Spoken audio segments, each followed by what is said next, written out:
Magandang umaga po sa inyo pong lahat mga kapatid. Yan, tayo patuloy na pinagpala ng ating Panginoon sa umaga na ito na pinagkaloob niya ang isang magandang araw para sa atin. So ngayong November 16, ating pong pag-aaralan hindi naghahanap ng pagiging orihinal. Diba? Paano ba itong hindi naghahanap ng pagiging orihinal? Tayo po ay panandali ang manalangin sa umaga po na ito. Aming Diyos na siyang naglatag ng langit at ng lupa, na siya nagmahal sa amin at nagpatawad ng aming mga kasalanan sa umaga na ito, aming idinadalangin o Diyos ang aming pong maikling pag-aaral. Inyo po namang igawad sa amin ang paggabay at tulungan na aming pong maintindihan at aming ma-apply sa aming buhay ang aming pong mapag-aaralan ngayon pong umaga na ito. Ito po ang aming dalangin sa banal na pangalan ni Jesus. Amen.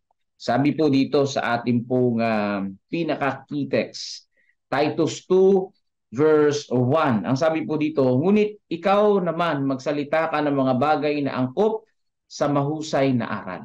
So napakaganda nito, no? Hindi naghahanap ng pagiging original. Ibig sabihin, hindi mo inahanap yung dating kinagawian o yung tradisyon, kundi ang hinahanap mo ay yung pong mahusay na aral na ayon sa salita ng ating pong Panginoong Diyos. Tayo ay dapat na magsalita ayon sa sinabi ng banal na kasulatan. Sabi ng tatanggap tayo ng kapangyarihan dito sa ating devotional, nasa patuloy tayong panganib ng pagiging higit sa kasimplihan ng Ebanghelyo.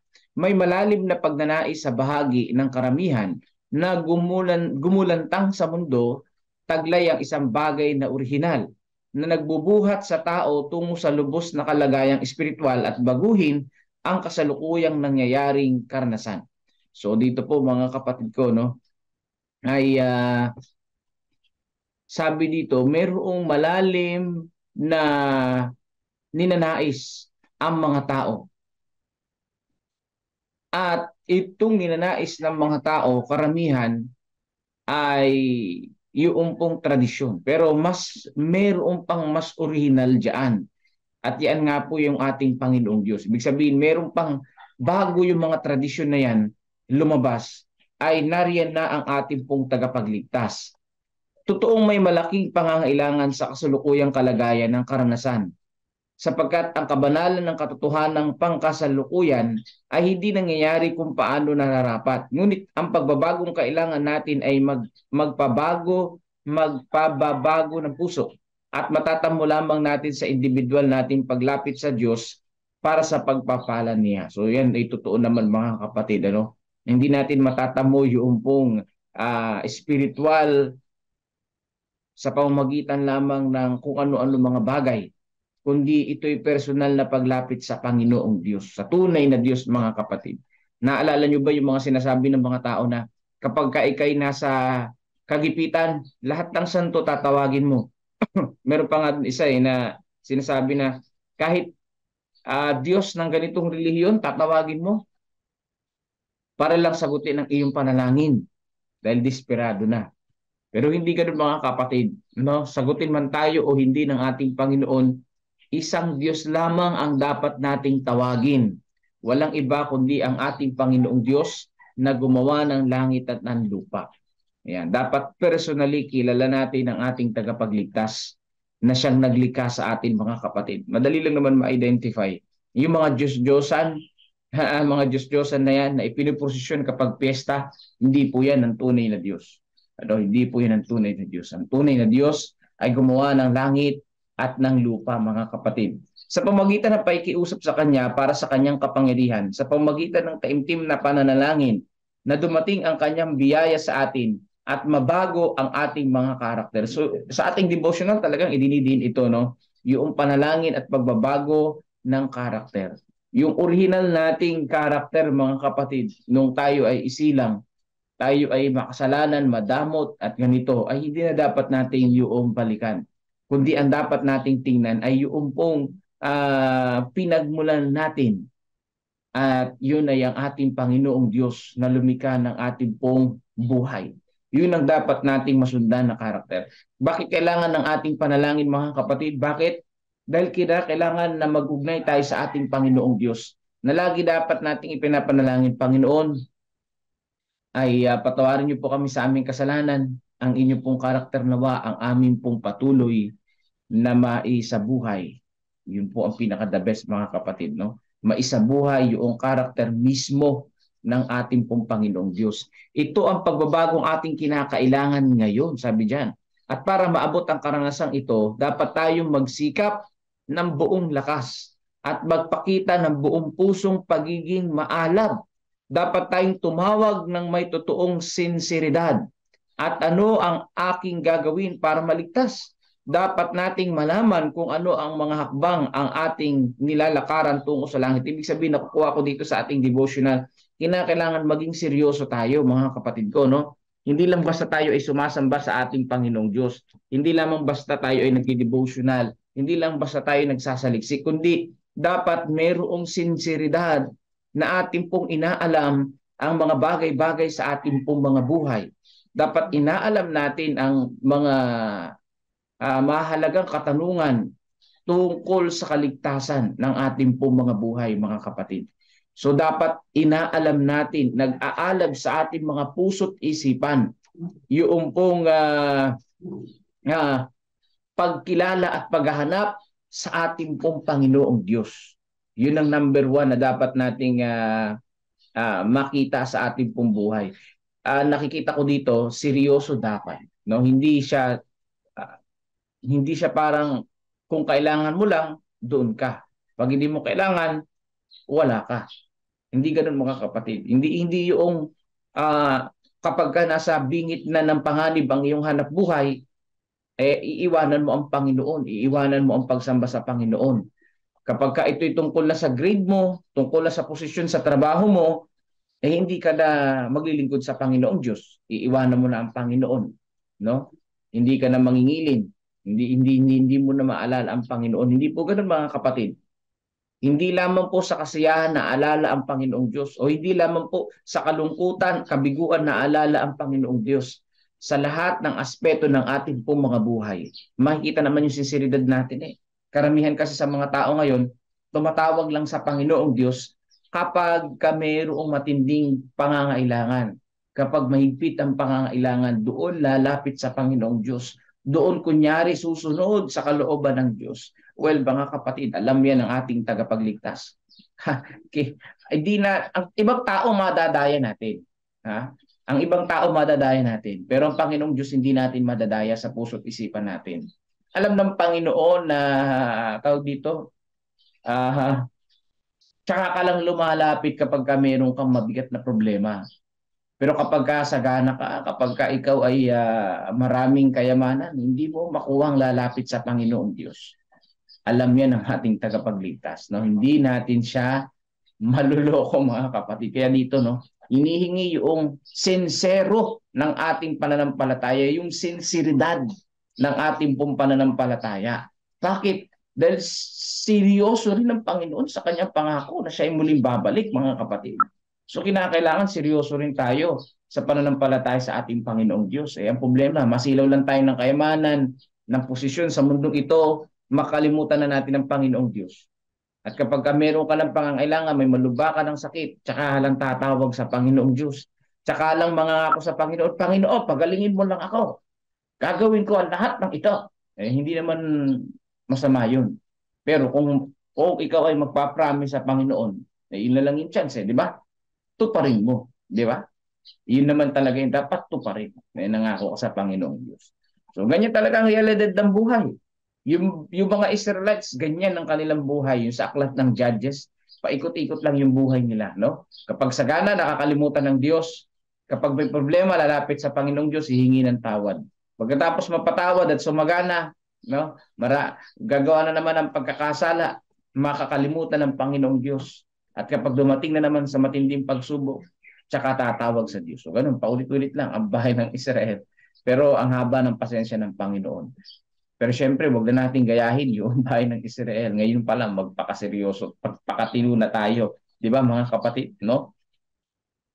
Nagbigay si Kristo, sabi dito, nagbigay si Kristo sa kanyang mga alagad ng mga katotohanan ang lawak at lalim at talaga ay hindi masyadong pinahalagahan. o nauunawaan. At gayon din kalagayan ang makikita sa bahay ng Diyos ngayon. Ano po yung makikita sa bahay ng Diyos ngayon? Yung walang pagpapahalaga sa Diyos. Yung hindi maunawaan yung salita ng Panginoong Diyos. Ibig sabihin, hindi iniunawa, hindi iniintindi. Walang pagpapahalaga. Kahit na nanampalataya, nakapakinig ng salita ng Panginoong Diyos, marami ang hindi nagpapahalaga sa Panginoong Diyos, sa pag-unawa ng katotohanan. Hindi rin natin nagawang angkinin ang kadakilaan na makita ang kagandahan ng katotohanan ipinagkatiwala sa atin ng Diyos ngayon. So papaano mga kapatid? Papaano yung kagandahan ng katotohanan? Yung mai-apply sa ating pong mga buhay, mga kapatid ko, yung pong katotohanan na ibinigay sa atin ng tagapagligtas. Ano? Ay yung po yung kagandahan ng katotohanan. I-apply sa sarili nating buhay. Bakit hindi makita ngayon? Dahil parang naging tradisyonal lang din yung pagsimba. May mga mananampalataya din, may mga Adventist din na Adventist nga pero Katoliko naman yung tradisyon, yung paniniwala. Oh, may ganyan. No? Tignan nyo, siyasatin yung sarili nyo. Adventist kayo, Adventist tayo, minsan meron tayong Katolikong tradisyon. Di ba? May mga pamahiin. Adventist, maraming pamahiin. Hindi ganun mga kapatid. Tayo dapat nakastick sa salita ng ating Panginoong Diyos. Ma-apply sa ating buhay yung salita ng Panginoon. Kung uunlad tayo sa spiritual na pagkaunawa, makikita natin ang katotohanan ng umuunlad at lumalawak ayon sa paraang hindi natin pinangarap. Ngunit kailanman ay hindi ito lalago sa daang magdadala sa atin sa pag-iisip na malalaman natin ang mga oras at mga panahong inilagay ng Diyos sa kanyang sariling kapangyarihan. Ayan. Kailangan umunlad yung ating spiritual na pagkaunawa. Yung ating spiritual na buhay ay kailangan umunlad. Paano yun? Magkaroon tayo ng spiritual maturity. Marami ang hindi mature sa spiritual na buhay. Kailangan mature tayo spiritually mga kapatid. At ang Panginoon ang ating patuloy na sinusundan dito. Paano ka malalaman na mature ka spiritually? Sa kasiyahan o sa kalungkutan, naroon ka sa Panginoong Diyos. Kung tumatawag ka sa Panginoon, yun ang mature na spiritual ang buhay. No? May problema o wala, sa Panginoon lumalapit, sa Panginoon nananalangin, sa Panginoon nananalig. Hindi nadadala ng anumang sabi-sabi ng sanlibutan. No? Hindi nadadala ng ano-anumang sabi-sabi ng sanlibutan. Na talagang nakatayo sa salita ng ating pong Panginoong Diyos. Ibig sabihin, alam mo na naunawaan mo yung salita ng Diyos. Paano ba nauunawaan yung salita ng Diyos? Ako yung definition dyan, kahit hindi mo kabisado yung talata, basta't mayroong natitirang katotohanan sa isip mo, yun yung nasasabi mo, kahit hindi mo kabisado yung talata. Meron kong kwento dyan. Isang kapatid natin, no? Wala sa posisyon sa church. Siya ay na-schedule minsan na maglinis sa church. Ngayon, malayo yung bahay niya sa church. At pinupuntahan yung asawa niya ng mga iglesia ni Manalo. Ayoko tawagin kasi di naman talaga sila karapat-dapat na ganun. Iglesia ni Manalo. Marami pumupunta sa bahay nila. Itong ating kapatid. Noong dumami na yung pumupunta kasi yung pa isa-isa nasasagot niya. Nasasabayan niya. Yung diakono pumunta, yung membro ng iglesia ni Manalo, na naharap niya. Nung dumating na yung ministro at marami ng kasama, doon na siya natakot at kinabahan. Sabi niya talagang marami ito, hindi niya kaya. Ang ginawa niya, bago siya lumabas sa kwarto, siya ay nanalangin ng mahusay, nanalangin sa Panginoon at maipaalala yung mga salita ng Panginoong Diyos sa kanyang puso at isipan. Ganito yung pagkaunawa sa salita ng Diyos mga kapatid. Kahit hindi mo alam yung talata, alam mong i-explain yung mga katotohanan. Di ba? Na i-apply din sa iyong buhay. Sa madaling sabi mga kapatid, yung pong kapatid natin na ito, yung pong kahit anong sabihin ng ministro ay meron siyang pantapal. At yung tanong naman niya sa ministro ay hindi masagot ng ministro, mga kapatid. Hindi masagot ng ministro. Kaya ang nangyari, hindi naakay ang buong pamilya nila. At ang kagandahan doon, yung isa sa mga diakono o may posisyon diyan sa church ng Iglesia ng Manalo ay nagsimula na rin magtanong katulad niya. Na sabi niya, ministro, bakit hindi mo masagot yung tanong lang ng isang miyembro? yung ministro hindi niya masagot yung tanong ng miyembro. Ang ginawa ng ministro doon sa palatanong niya na rin na diakono na pumunta doon sa kapatid natin ay dinisiplina at tiniwalag. Iyon po ang nangyari, no? Tiniwalag. Bakit? Kasi naging palatanong na rin, ano? Ibig sabihin na impluwensya nung kapatid natin sa salita ng Panginoong Diyos. Kasi kahit na hindi niya nababanggit yung mga verses, yung mga talata, ay naunawaan naman niya yung katotohanan. Yun po ang spiritual na upgrade, mga kapatid. Hindi mo man malocate yung verses, maganda malocate mo pa rin. Pero yung katotohanan, naiintindihan mo. Hindi lang yung kabisado mo yung verse, kundi nauunawaan mo, di ba? Nauunawaan mo. At yung spiritual na buhay, yung upgraded, na-apply sa buhay at sa pamilya. No, ngayon, yung mga anak niya, sabi niya, bakit yung mga anak mo, mga binata na, di pa rin nagiinom, sabi ng kapitbahay. Kailangan ba kapag binata na, nagiinom? So mga kapatid, ano, ito ay example lamang. At marami sa atin mga example ng buhay sa mga karanasan natin. Yung pong buhay natin dapat bawat araw upgraded ng spiritual. Nararamdaman natin may pagbabago sa ugali natin, may pagbabago sa spiritual natin buhay. Bakit? Kinakailangan yun dahil nakakonekta tayo sa ating Panginoong Diyos. Kinakailangan yun dahil tayo ay nananalangin sa Panginoon. Nakakaya naman, nananalangin ka palagi, nagbabasa ka ng banal na kasulatan, ng devotional, ng lesson. Hindi naman lang na-upgrade yung spiritual mong buhay. Parang pagtakbo yan eh. Noon ngayon nagtumatakbo ako, tinatry kong tumakbo. So nung una, lakad lang for 20 minutes. Ngayon, nasubukan kong tumakbo ng 1 minute, tuloy-tuloy. Tapos ngayon yung sumunod ay 2 minutes na yung pagtakbo. Sa susunod na buwan, 3 minutes, 4 minutes, 5 minutes, 6 minutes. Paisa-isang minuto yung dagdag. Pero nakikita mo yung improvement kapag tuloy-tuloy yung iyong pag-exercise. Ganun din ang pagbabasa ng Bible. Ganun din sa spiritual na buhay. Kahit paunti-unting dagdag, mga kapatid, yung pong paglago naman nun ay tuloy-tuloy at makikita mo malaki na yung iyong in-improve sa spiritual na buhay. Unti-unti lang. Ang kailangan lang talaga, kumonektang mainam sa ating Panginoong Diyos. Review and Herald, March 22, 1892. Mulit-muli na ako'y binigyang babala tungkol sa pagbibigay ng oras. Hindi na magkakaroon pa ng mensahe para sa bayan ng Diyos na nakabantay sa panahon.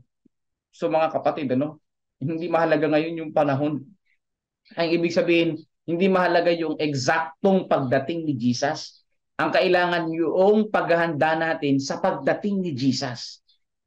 So ganyan, marami, may mga ganyan. Nais nila makita yung eksaktong pagdating ni Jesus. Pero hindi na nga wala nang iba pang mensahe sa bayan ng Diyos sa pagbabantay ng panahon. Hindi natin malalaman ang eksaktong oras ng oras maging sa pagbubuhos ng Espiritu Santo o pagdating ni Kristo. So dalawa yan, yung pagbubuhos ng Espiritu Santo, yung huling ulan, o yung pagdating ni Jesus, hindi natin malocate ang eksaktong oras. Ang kailangan handa tayo, Handa tayo, mga kapatid.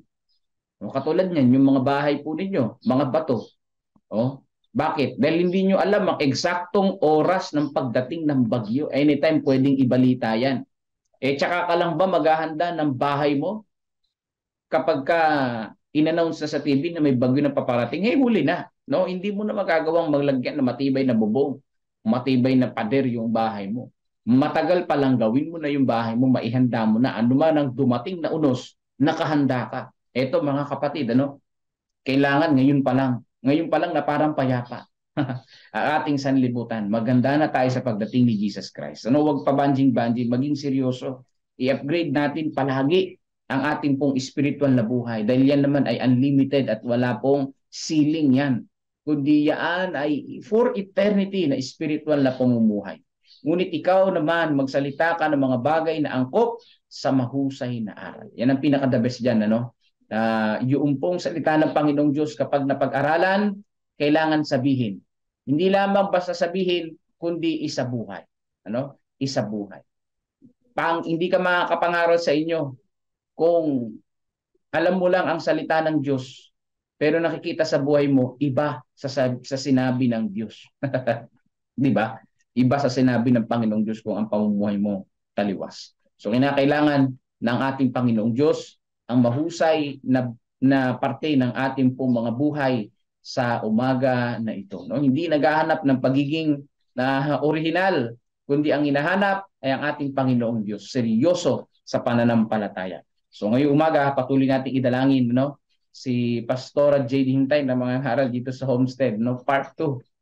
Talagang yung mga kapatid natin talaga nag-effort sila na invite si Ma'am Jade Hintay para i-follow up yung pangangaral diyan.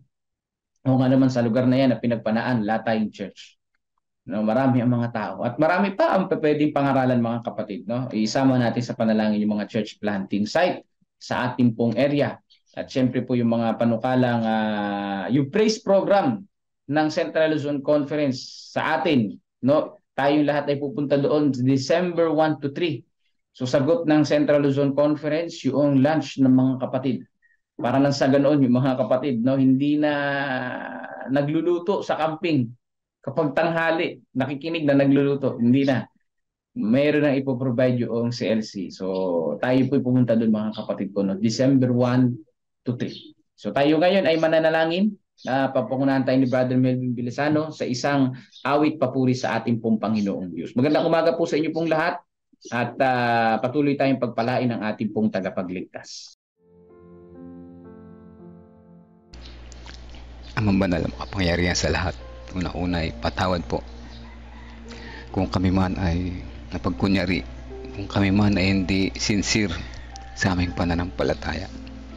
Ngunit sa ganitong aming maruming kalagayan, patuloy nyo pa rin inaabot ang inyong mga kamay sa amin.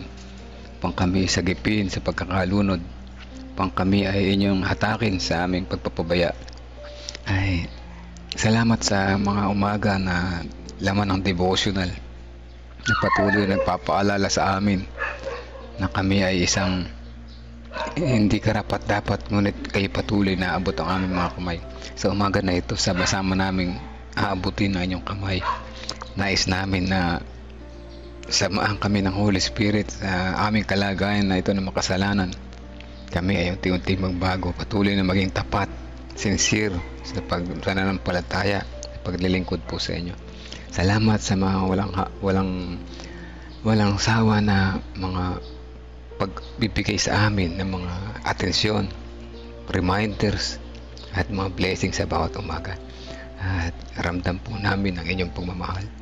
Sa umaga papatuloy na is namin sama sa panalangin ang patuloy na pangangaral sa KC1 yan sa San Antonio. Patuloy nawa na mabless sa mga tao at mas marami pang makarinig na katotohanan at gabayan sila ng Holy Spirit na patuloy silang matuto at tanggapin din naman kayo bilang personal at tagapagligtas. Alam namin na mas maraming mga tukso sa sanlibutan na mas pipiliin ng mga tao, ngunit may mga tao na patuloy pa rin na natitiwala sa inyo at nanghihintay na makarinig ng inyong pabalita ng Ebanghelyo. Salamat po sa mga pangangaral na ganito at ng mga tao na ito nagkakaroon ng pagkakataon na makarinig ng katotohanan. Sa pagpapatuloy na ayos namin isama sa panalangin yung pangaral sa Homestead Part 2. Nawa ay mas marami pa mabless ang pagkakataon nito at kayo din ng iba pa mga church planting site dito sa aming nalasakupan ay patuloy nawa maging full speed ang operasyon upang sa ganun mas marami pa ang makinabang sa pabalita at pangako at pagmamahal na inyong ibinigay po sa amin. Patuloy namin sinasama sa panalangin ang gaganapin na activity dyan sa December 1 to 3 sa Klaa. Patuloy nawa ang bawat isa ay makisangkot at masaksihan ang magandang programa na ito na pangunguna ng CLC. Amin din sinasama sa panalangin patuloy ang mga kapatiran na may sakit, nagpapagaling, may malubhang karamdaman, may nagpapagaling.